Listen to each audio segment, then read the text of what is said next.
9h, 10h30 sur Radio Espace Guidé, retrouvez les grandes gueules ou le débat citoyen sur la radio d'opinion. Savoir et comprendre l'actualité. Beaucoup de réactions évidemment sur notre plateforme, beaucoup de questions ce matin. Là, Junior Condé, voilà, qui s'agite ce matin avec tant de questions. On n'a pas eu le temps, hein, franchement, il n'y a pas de problème. Donc voilà, on va repartir dans un instant là-dessus avec l'actualité ce matin. On le disait tantôt, une nouvelle attaque de coupeurs de route. Ça s'est passé à 3h du matin. Plusieurs véhicules sur l'axe Koya-Conakry à hauteur de Bentouraya. Qu'est-ce qui s'est-il passé? Notre reporter maison, il est avec nous, Chérif Diallo. Bonjour, Chérif.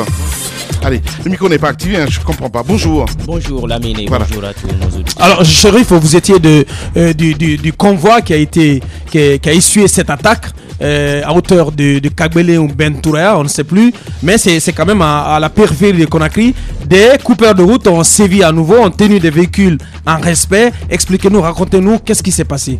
Effectivement, Aboubakar, merci beaucoup pour la question et pour l'opportunité. Ces événements se sont déroulés entre 3h du matin et 4h à Kabele. Est-ce que vous voyez, on venait à côté de l'usine Topage. Il y a une route qui est là, qui n'est pas du tout facile à traverser. Elle est dégradée. Il y a un camion qui était stationné au bord de la route. Il y avait des gens qui étaient arrêtés à côté de ce camion. Ils donnaient l'impression, je sais pas, soit c'était des passagers ou en tout cas des apprentis. Et voilà, il y avait des secousses auprès du camion. Donc, ils ont arrêté là-bas 6 taxis. 6 taxis qu'ils ont dépouillés d'assez de contenu qui était dans ces véhicules et 2 minibus. Et nous, on était la 7e voiture. Vous avez les images, hein, oui, on a les images. On le voit déjà à l'écran, à l'instant T sur Espace TV, allez-y. Vous avez vu le témoignage déjà on a eu le témoignage d'une dame qui a perdu là-bas plus de 5 millions et 3 téléphones portables. C'est une dame qui fait le commerce. Est-ce qu'on a alerté la gendarmerie entre-temps? Oui, effectivement, il y a des barrages partout ici, Lamine. Aujourd'hui, si vous circulez la nuit, vous allez constater que partout, il y a des gendarmes et des policiers qui sont arrêtés tout au long de la route. Mais hier, ce qui nous a un peu surpris dans cette situation, c'est qu'il y avait des gendarmes qui étaient stationnés tout près. Nous sommes venus, on a essayé d'attirer leur attention par rapport à ce qui se passait là-bas. Ils nous ont dit que ce n'était pas leur domaine d'intervention ou je ne sais pas. Oui, ils racontaient là-bas du n'importe quoi. Ils ont dit qu'il y a la CMIS, il y a la gendarmerie, il y a la police, il y a, je ne sais pas, il y a même les douaniers, voilà, la BAC. Il y avait des forces de défense et de sécurité là-bas. Moi, à mon avis, je pense que s'il y a un agent de l'État qui porte la tenue, est-ce que vous voyez, militaire ou c'est pas de la gendarmerie, s'il y a un citoyen qui est en danger, il doit venir en aide, il doit protéger ce citoyen, il ne doit pas faire peur à ce citoyen, il doit montrer à ce citoyen qu'il est là pour le protéger. Mais hier, franchement, ils étaient là-bas avec les images, vous allez voir, on les a filmés, ils ne savaient pas que j'étais journaliste parce que je suis venu, j'ai essayé de passer inaperçu. J'ai pris tous les témoignages des dames qui racontaient tout ça là. Bien, Chérif Diallo, on va revenir sur cette actu, pourquoi pas ce soir dans le 10 minutes d'Espace TV. Merci beaucoup, Chérif Diallo. On va essayer de partir en région. Oui, accusé. On s'intéresse au préfet de d'où exactement? Dramane Condé. Au préfet de Kouroussa. Voilà, c'est cela. De ce sujet, on en a parlé dans cette émission avec Moussa Moïse notamment. Il y a le président de la République, le chef de l'État, qui est lors de son dernier passage en Haute-Guinée, il s'était rendu à Kouroussa. Le préfet est apparu ou pas? À Kouroussa, selon nos informations, il aurait promis 50 millions aux chasseurs, aux Donzo, mais aussi à la confrérie des griots de Sandiana. Sandiana, c'est une sous-préfecture de Kouroussa. Et selon nos informations également, cet argent aurait été remis au préfet pour que cet argent parte du côté de Sandiana. Par la suite, on a appris que les chasseurs d'Ozo s'étaient énervés, s'étaient mis en colère parce qu'ils n'auraient pas reçu la totalité de l'argent. Donc, puisque c'est dans les mains du préfet que l'argent aurait transité, voilà les raisons pour lesquelles des soupçons, des accusations sont allées vers M. Dramane Condé. Il est mieux placé pour nous livrer sa part de vérité. Dramane Condé, bonjour. Bonjour, monsieur de Espace FM. Bienvenue sur Espace et chez les GG. On s'intéresse à vous ce matin. Alors, 50 millions de francs donnés aux chercheurs. C'est le président Condé qui l'a donné. Eh bien, vous dites, Nietz, on a donné une fausse information. Quelle est votre part de vérité, monsieur le préfet? Je vous apprends qu'en ce moment, je suis à la résidence de monsieur le gouverneur de Cancan, qu'on a invité à me remettre les reliquats de 20 millions pour Sandiana. Maintenant, là, il vient de me remettre les 20 millions. D'accord. Donc, ça veut dire qu'on n'avait pas menti quand on a dit que dans un premier temps, le sous-préfet avait remis 25 millions aux chasseurs d'oiseaux. Par la suite, 5 millions, donc ce qui faisait 30 millions. Vous confirmez ce matin alors que les chasseurs d'oiseaux n'avaient pas reçu l'inter-totalité de leur argent. Je conteste cette déclaration parce que les chasseurs sont sortis de chez moi avec le sous-préfet et les 30 millions dans leur sac. Ouais. Donc c'est des accusations de votre informateur. C'est faux et c'est archi faux, je conteste. Bien. Allez-y, Moussa Moïse. Pourquoi est-ce que vous expliquez que le montant vienne à compte-gouttes? À compte-gouttes, oui, 30, on ne comprend pas. On parle de 20 Comment millions. le chef de l'État peut promettre 50 et que vous donniez 25, ensuite 5, ensuite 20 millions? Mais je vous confirme que c'est faux. Le sous-préfet a quitté de chez moi avec... Il a laissé la décharge de 30 millions avec les chasseurs et les 30 millions dans le sac. Ouais. Monsieur le préfet, monsieur le préfet, pourquoi la volonté de vouloir compléter cet argent finalement à 50 millions? Pourquoi vous n'avez pas remis le montant intégral aux bénéficiaires? Mais je vous apprends que nous sommes le combien aujourd'hui? Nous sommes le 1er aujourd'hui. Effectivement. Son Excellence, Monsieur le Président de la République, a quitté Cancan le 12.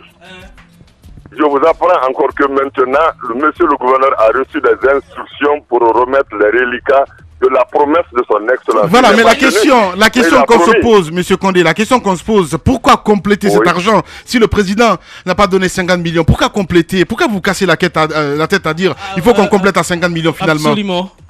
Mais qui complète? Qui a complété? Ouais, vous parlez Non, mais de 20 on pose millions. la question, pourquoi jusqu'à ce 1er juin, vous parlez du passage du président le 12 mai, pourquoi ce n'est que maintenant qu'on a le reliquat de la promesse, de l'argent promis par le chef de l'État? Et à quoi est dû ce retard? Merci bien. Le chef de l'État est libre de son autonomie, il est libre de son argent. Bien. Il est libre de récompenser n'importe quelle collectivité, n'importe quel groupe social, n'importe quel individu qui relève de l'administration. Monsieur le préfet, ça c'est un autre domaine du débat. La question est toute simple. On parle de 50 millions à l'origine, puis 25 millions et ensuite 5 millions. Et maintenant vous nous dites que voilà, on a le reliquat de 20 millions. Ce qui complète la somme à 50 millions. Pourquoi la volonté de conclure cette somme à 50 millions alors que vous nous dites que c'est faux? Les allégations qui ont été dites par rapport aux 30 millions sont complètement fausses. Mais en même temps, il y a la volonté de compléter, d'arrondir la somme à 50 millions. C'est ça l'inquiétude. Écoutez bien, est-ce que vous m'écoutez? On vous écoute, mais ça sent une certaine volonté de magouiller. Je vous informe que monsieur le gouverneur a reçu les instructions. Monsieur le président de la République a dû oublier. Monsieur le gouverneur vient de me remettre les 20 millions que monsieur le président a promis à Sandiana, qui complète à 50 millions. Mais monsieur le préfet, Non, écoutez-moi, là, non, mais, écoutez, on s'écoute. non, c'est que ça sent un peu de la magouille tout ça. On ne peut pas comprendre que le président de la République promette 50 millions et que lui-même il donne cet argent à compte-gouttes. On ne peut pas le comprendre, monsieur le préfet. Si la presse n'ébruitait pas cette histoire, les 20 millions, les 25 millions allaient disparaître. Quelqu'un, quelque part, allait les bouffer, comme vous en avez l'habitude. Moussa, c'est trop ça. Mais voilà. Mais non, allez-y, monsieur le préfet. Voilà, c'est une boutade. Allez-y. Allez-y, monsieur le préfet. Je l'apprends que je ne suis pas comme lui. S'il veut savoir qui est le préfet de Kouroussa. Bien. Monsieur le préfet, on veut juste comprendre. On veut juste comprendre. Monsieur Condé, on va s'écouter. C'est très important. Oui, on va s'écouter. Il pose la question à savoir, le président n'aurait pas donné les 50 millions. Vous vous êtes dit, parce que je suis gentil, je vais essayer de passer, je vais essayer de payer les 50 millions. Eh ben, comment expliquez-vous cela, que le président avait donné 30 et là vous avez 20 millions, vous l'avez dit ce matin? Parce que, tout simplement, du côté de Kouroussa ou du côté d'où, je ne sais, il y a un bon samaritain. Vous dites non, mais putain, excusez-moi, parce que on a ébruité ça dans la presse et puis on se dit quelque part qu'il faut compléter à 50 millions. Non. Je peux parler? Vous pouvez écouter ma réponse? Allez-y.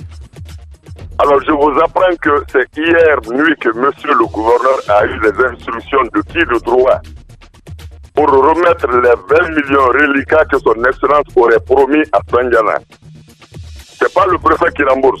Et si vous voulez savoir qui est ce préfet, écoutez-moi, si vous voulez savoir qui est ce préfet, renseignez-vous sur le rapport de passation. Bien. À Kindia et sur le rapport de passation à Kindia. Brahman Condé, merci beaucoup, monsieur le préfet, en tout cas, d'avoir accepté. Non, écoutez, vous permettez? Allez-y. Je ne suis pas un bouffeur comme vous. Moi, je respecte l'argent. Bien. Je ne suis pas un bouffeur comme vous, hein. Bien. Moi, je respecte l'argent. Et maintenant, je vous apprends, ok? Bien. Monsieur le préfet, merci beaucoup. Je vous donne, écoutez. Allez-y, on a... La nuit du 18. La nuit du 18, votre informateur est passé dans ma collectivité. Et je vous apprends que la nuit du 25, j'ai eu les excuses des chasseurs de Sandiana, du patriarche de Sandiana et du représentant, un des représentants du bureau des ressortissants de Sandiana, qui est le directeur régional du trésor de Bokeh. Ils m'ont appelé présenter les excuses. Donc je voudrais bien que vous dites à vos informateurs de connaître les réalités de leur village. Non, monsieur le préfet, si vous permettez, je pense que nous n'avons pas été mal informés. Ce qu'on a dit, je pense que vous l'avez confirmé ce matin, on a dit que l'argent a transité dans vos mains, on n'a pas dit que vous avez bouffé cet argent. Mais ce qui a été dit, je pense que vous l'avez confirmé ce matin, une partie de l'argent qui a été promis par le président a été présenté aux chasseurs. Selon nos informations, ils n'avaient pas accepté parce qu'ils attendaient à 50 millions. Ils s'attendaient à 50 millions. On leur a présenté 30 millions. Bien. Finalement, vous complétez cet argent. Je pense que tout est bien, qui finit bien. Mais n'allez pas dans les accusations à dire notre informateur. Les bons comptes font les bons amis. Merci beaucoup en tout cas, Bakar. Merci à vous à l'étranger. Dis-moi, qu'est-ce que tu veux raconter? Non, mais tout est fini, qui finit bien. Tout est bien, qui finit bien. Je suis pas d'accord parce que selon ce que monsieur. C'est l'essentiel en fait. Non, mais non. Selon ce que monsieur. C'est grave, c'est quand même, on parle de 50 millions. C'est pas des sommes de l'OPEC quand c'est détourné comme ça. Mais non, mais attendez. On n'a pas. On a dit à aucun moment que tel ou tel autre a bouffé cet argent. Mais il retarde dans la transmission de l'argent. Monsieur le préfet prend des contournantes. Il dit que monsieur le président a promis de l'argent, 50 millions, c'est clair.